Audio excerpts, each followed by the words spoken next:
hii imeenda. Nasho ni. Mama. Mulete. Muita akuje. Omuhana wahengira muno muita arudi. Pepi kuja. Muita akuje nje. Pepi kuja. Mama. Oli Pepi? Mama.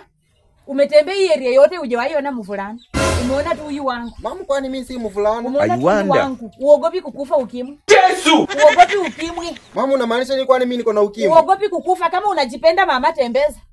Kama unajipenda na unaheshimu maisha yako mama, huyu atakupea ukimwi. Ama venye unamuona ako sawa? It is true.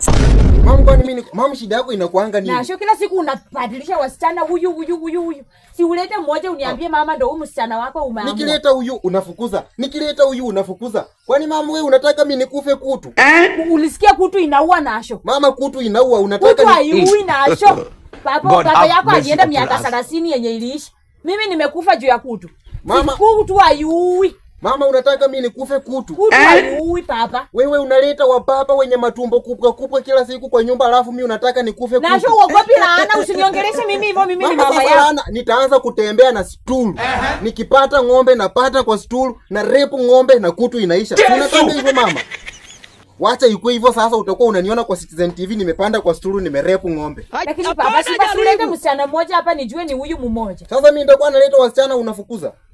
Mpaka venye siku utaamua useme huyu ni msichana wangu umeleta akwe bipi ndo nitakubali akae. Sikutumia watoto wazi watu mkiwaharibu. Sasa nimekataa wasichana. Sikutumia watoto unaleta huyu unaharibu, unaleta huyu unaharibu. Uleta mmoja nijue ni mmoja.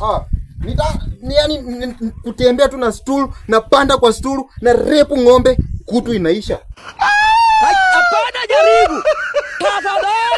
Tafadhali. Hapana, jaribu.